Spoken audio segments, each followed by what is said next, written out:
Eh ben, bonjour à tous et à toutes. J'accueille Sébastien de Frouville, responsable des relations investisseurs chez Comgest, petite société de gestion depuis 1985, c'est ça?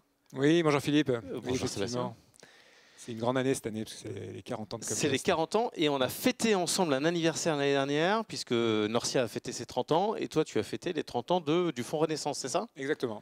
Donc on rentre tous les deux dans le club des trentenaires. Et 30 ans de gestion d'un fonds ou 30 ans d'existence d'une plateforme ou marketplace comme Norcia, effectivement, c'est des choses qui sont notables. 30 ans auprès des conseillers en gestion patrimoine indépendant, c'est beau. On peut se féliciter quand même. C'est magnifique. Félicitons-nous. Sébastien, je vais tout de suite aller dans une thématique qui est lourde, c'est que dans l'environnement aujourd'hui qui est incertain, il y a des tensions géopolitiques, etc. Vous êtes des investisseurs de long terme, ça on le sait, mais tout autour du monde, mais quelle est l'humeur des chefs d'entreprise que vous rencontrez, puisque je sais que vous avez des relations proches avec eux, au travers du monde? Ils nous disent quand même clairement qu'il fait froid dehors, hein, le cycle ralentit. Alors il y a des différences évidemment selon les régions. Il y a quelques années, enfin maintenant plusieurs années, il était bon d'avoir pas mal de son chiffre d'affaires exposé au marché émergent.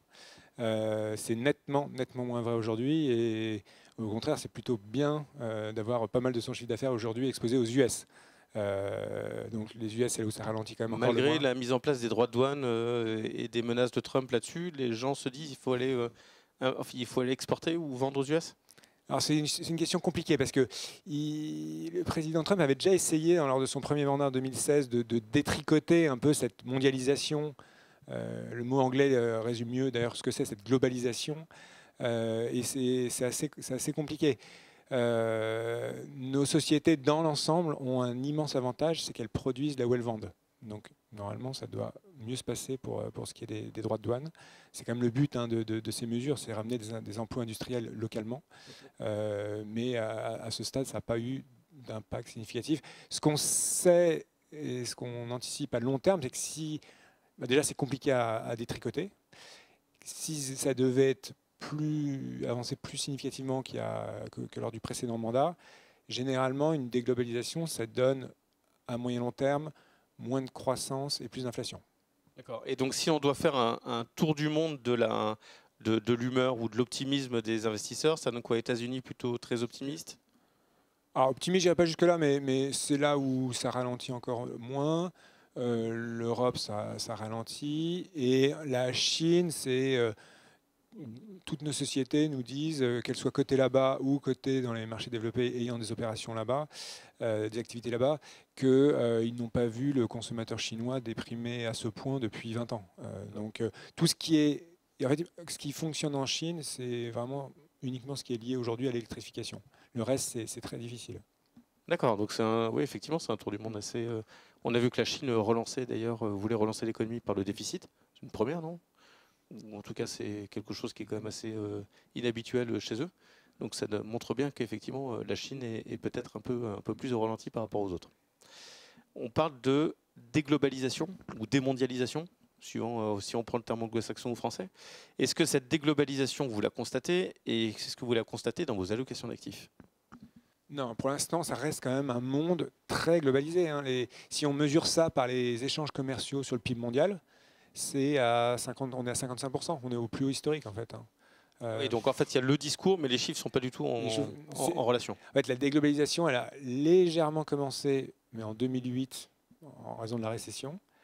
Et après le Covid, il y a eu le souhait dans certains secteurs de nombreux États de reconstruire un peu son indépendance, son autonomie dans différents domaines. Mais sinon, après, c'est très compliqué. Donc ça reste un monde très globalisé. Et pour l'instant, ça mettra du temps si ça devait se poursuivre. Et dans les allocations, on a évidemment, toutes les équipes d'investissement ont passé en revue les sociétés, quel pourrait être l'impact au niveau de chaque société, mais ça reste, selon nous, à ce stade très limité. On peut penser que ça peut être peut-être davantage un problème pour des gérants d'un autre style de gestion, plus peut-être value, qui, pour être un peu schématique, ont peut-être davantage de sociétés qui produisent là où c'est pas cher et qui vendent après dans les pays développés. Donc finalement, pas de changement majeur dans vos allocations d'actifs, si je comprends bien. Et dans votre approche bottom-up, est-ce qu'il y a d'autres secteurs qui arrivent quelque part sur une maturité dans vos spectres de gestion et qui commencent à rentrer dans vos allocations d'actifs? Est-ce que, par exemple, tout ce qui est intelligence artificielle, tout ce qui est blockchain, tous ces secteurs-là qui se payent très cher aujourd'hui, est-ce que c'est quelque chose qui rentre un peu dans vos spectres ou pas d'investissement?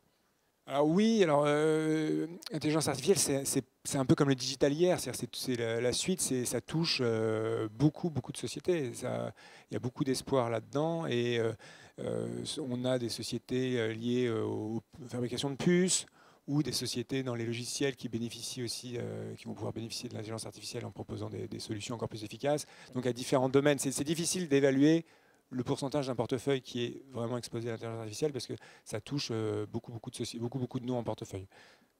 D'accord, et ben merci beaucoup Sébastien.